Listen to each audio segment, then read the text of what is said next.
Ajay sir, क्या लग रहा है इस बार के विधानसभा के चुनाव में? कहा यह जा रहा है कि बार-बार भूपेंद्र सिंह हुड्डा को सफाई देनी पड़ रही है कि शैलजा कुमारी उनकी बहन है। लग ये रहा है कि पिछली बार की तरह इस बार भी शैलजा कुमारी और भूपेंद्र सिंह हुड्डा गुट जो है, वो आपस में कहीं न कहीं संघर्ष करते हुए सियासी तौर नहीं, पर ऐसा दिखेंगे। कुछ नहीं है। हुँ, देखिए, ऐसा है, किसी ने कोई टिप्पणी की होगी, उसके ऊपर उन्होंने कहा था कि अगर कोई भी अगर इस प्रकार की टिप्पणी करता है हुँ, शैलजा जी के बारे में, उसको उसके लिए कांग्रेस में कोई जगह नहीं है। हुँ, अब मुझे ये पता नहीं क्या टिप्पणी हुई है, क्या टिप्पणी नहीं हुई है। हुँ, और जहाँ तक सवाल है, मतभेद मतभेद तो हो ही जाते हैं, लेकिन मनभेद नहीं है। देखिए, ऐसा है, कई बातों में हमारे भी मतभेद हो जाते हैं किसी से।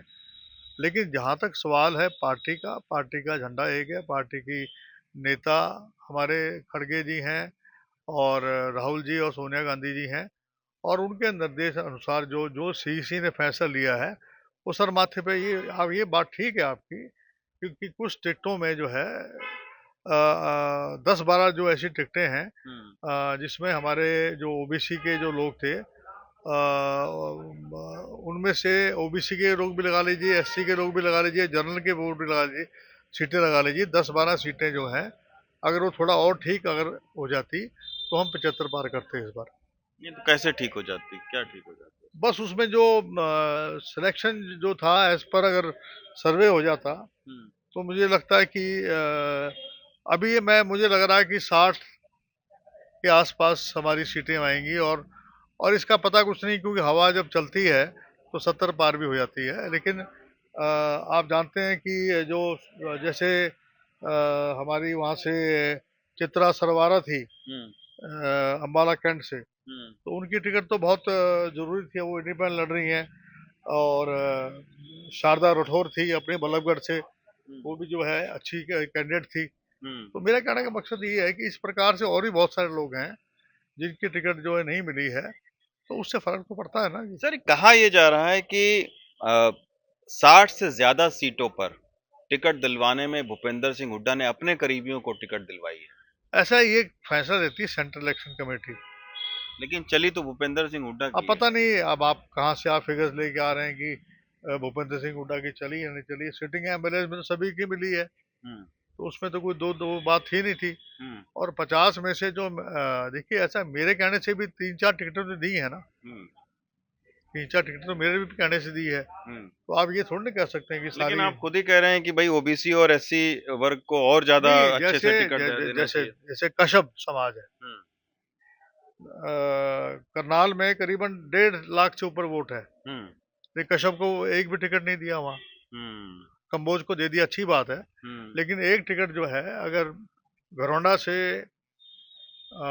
या सोनीपत में के जिले में या करनाल जिले में एक कम से कम कश्यप को टिकट देनी चाहिए थी। ठीक है, जांगड़ा को हमने आदमपुर में दी है, और एक कंबोज को, राकेश कंबोज को भी देने में बड़ा रोल है मेरा हुँ, वहां से। लेकिन एक जो है, जैसे हमारा इंद्री में उनको वहां से मिली है, जैसे घरौंडा है, घरौंडा से कश्यप को अगर टिकट दे देते, या फिर इंद्री में कश्यप दे देते, यहाँ कंबोज दे देते, तो एक बैलेंस बनता।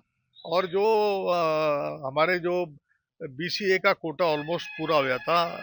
अभी भी हमने 4 टिकटें बीसीए को दी हैं, हुँ, 4 या 5, हुँ। 5 भी हो सकती है मेरे ख्याल से। शायद मुझे एक में थोड़ा शक है, वो बीसीए है या नहीं है। बाकी बीसीबी तो अपने हिसाब से टिकट ले ही लेते हैं। सिरसा में सर 3 महीना पहले गोपाल सेतिया को जॉइन करवाया गया, उसके बाद टिकट दे दी गई। नहीं, ऐसे गो, गो, गो, गो, वहां गो। पर फरीदाबाद में पेच फंसा हुआ था। हुड्डा जी के समधी को वहां पर जो है टिकट अंतिम सूची में दिया गया।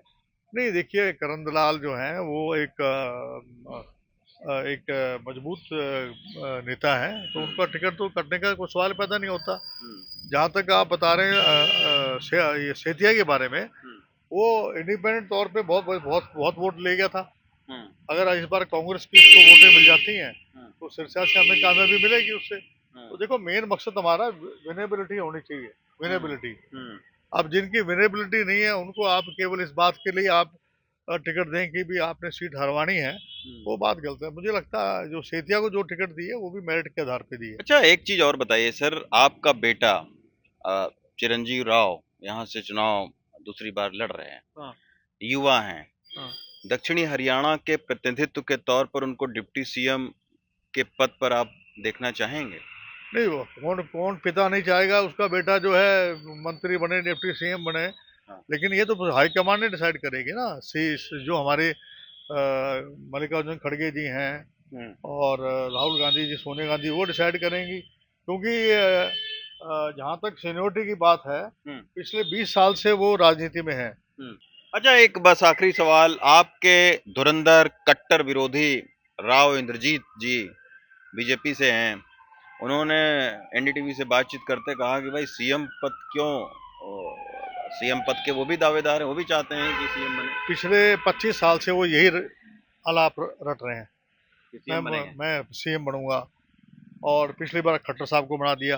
अब घोषणा कर दी कि जो है अपने ये बनेंगे, आपके नायब सैनी। नायब सिंह सैनी बनेंगे। हम्म, अब जो है वो भ्रमित करने के लिए लोगों को हम्म, 22 में से हम्म, 16 सीट बीजेपी और इंडिपेंडेंट की थी, तो राकेश दौलताबाद इंडिपेंडेंट था।